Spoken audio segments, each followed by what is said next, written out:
Listen, I think I want to ask you about your childhood, your genesis, because it's very interesting. Born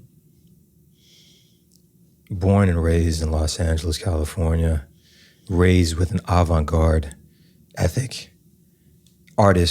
Being raised by two artists is very uncommon. All the people I know were raised by I was raised by two working class people. So, by the way, what does that mean, though?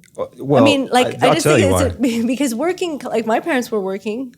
But why do we say that term? Like, what does that represent, actually? It's funny you say that. So, and you have a good point with that. Everyone's working, right? But I guess what I mean is that my parents, they just weren't artists.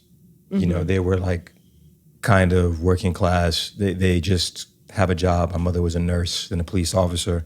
My father was a gas man and a fireman. They weren't discussing art at home. Right. They weren't bringing artists in.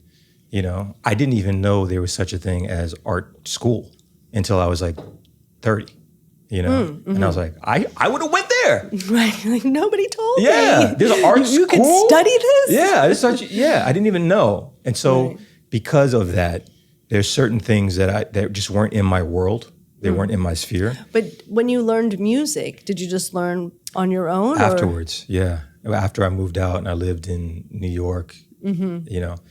But I think this is cool because I wasn't raised that way. You said you were raised by drag queens and you were raised by all these colorful people and your mother and your father are like avant-garde.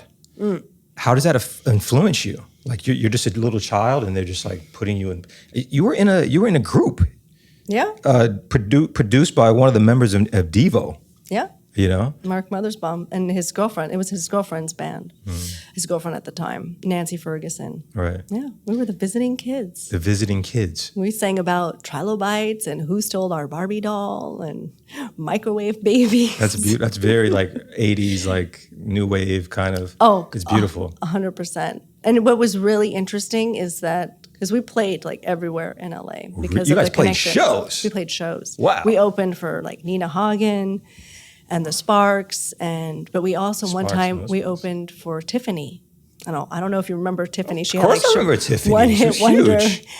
and they. I think like, we're so alone now. Yeah. So like all the punk shows we did, or like the Nina Hagen, like they loved us. They thought we were amazing. How old were you, by the way?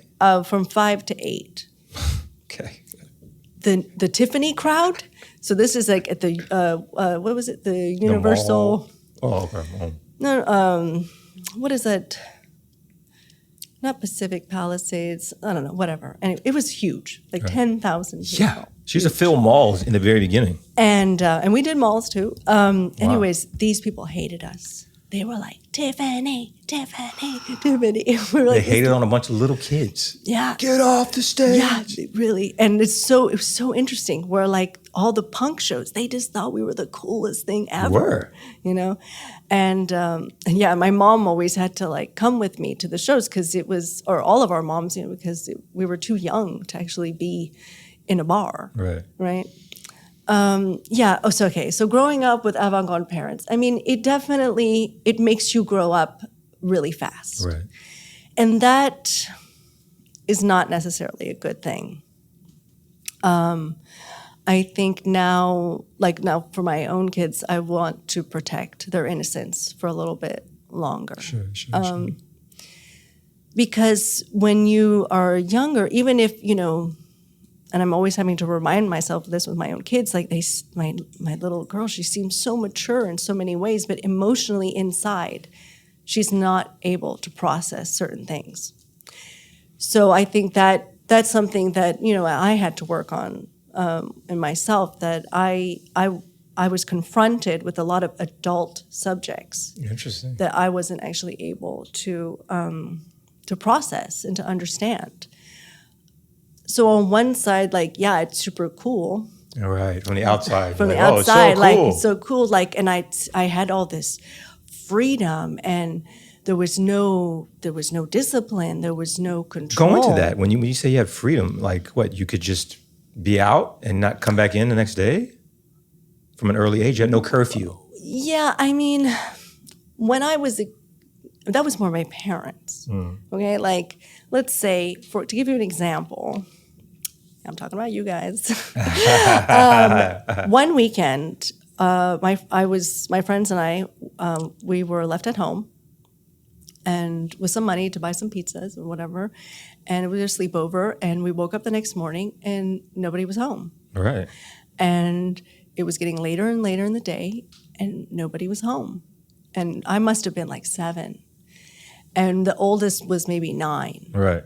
And, Damn. and so luckily my mom was always leaving money around, and like the sofas were always filled with change. So we started like... You guys had to survive. And yeah, so we started collecting change, yeah. and we called the pizza place, and we were like, and the guy had to like count every dime and nickel, penny, everything.